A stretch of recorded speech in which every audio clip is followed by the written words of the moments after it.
আপা আপা কষ্ট লাগে আপা আপা। মনে আছে শেখ হাসিনার সঙ্গে কথা বলার একটি ফোন কল ফাঁস হয়েছিল সামাজিক যোগাযোগ মাধ্যমে। ওই ফোন কলের অপর প্রান্ত থেকে আপা আপা বলে মুখে ফেনা তোলা সেই তানভীর কায়সারকে বহিষ্কার করেছে যুক্তরাষ্ট্র আওয়ামী লীগ। তার বিরুদ্ধে অভিযোগ তিনি শেখ হাসিনার ফোন কলটি ফাঁস করেছেন। গত 12 সেপ্টেম্বর সাবেক প্রধানমন্ত্রী শেখ হাসিনার সঙ্গে ফোনে কথা বলার পর সে রেকর্ডটি সামাজিক যোগাযোগ মাধ্যমে ছড়িয়ে দেন তানভীর কায়সার। যুক্তরাষ্ট্রের নিউ ইয়র্ক মহানগর আওয়ামী লীগ সভাপতি রফিকুর রহমান মঙ্গলবার একটি লিখিত আদেশে তানভীর কায়সারকে বহিষ্কার করেন। ওই আদেশে উল্লেখ করা হয়, বারবার সাবধান করা সত্ত্বেও তানভীর কায়সার দলের নীতি, আদর্শ, চেতনা ও মূল্যবোধ বিরোধী কর্মকাণ্ডে জড়িয়ে পড়ায় তাকে দলীয় সিদ্ধান্তে বহিষ্কার করা হয়।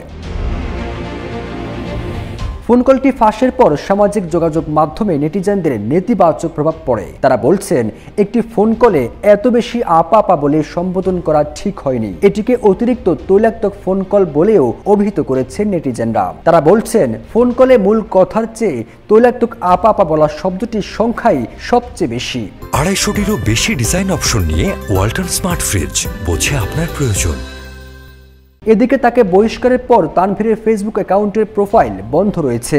ওই কল রেকর্ডে তিনি যুক্তরাষ্ট্র আওয়ামী লীগের বেশ কয়েকজন নেতার নাম উল্লেখ করেছেন। অথচ তানভীর কায়সার নিজেই বাংলাদেশে আওয়ামী লীগের হাতে নির্যাতনের শিকার দাবি করে যুক্তরাষ্ট্রে আশ্রয় নিয়েছেন বলে জানা গেছে। তানভীর কায়সার 2019 সালের 4 জুন লস অ্যাঞ্জেলেস হয়ে যুক্তরাষ্ট্রে ঢোকেন। তানভীর কায়সার ভ্রমণ ভিসায় যুক্তরাষ্ট্রে প্রবেশ করেন, কিন্তু যুক্তরাষ্ট্রে প্রবেশের কয়েকদিন পরেই তিনি দাবি করেন বাংলাদেশে আওয়ামী লীগ সরকার তাকে নির্যাতন করেছে, এই জন্যই তিনি নিজের নিরাপত্তা চান। পরে 2020 সালের 7 মে দেশটিতে রাজনৈতিক আশ্রয় আবেদন করেন। এরপর 2021 সালের 24 জানুয়ারি তার বাংলাদেশি পাসপোর্টের মেয়াদ শেষ হয়ে গেছে বলেও জানা গেছে।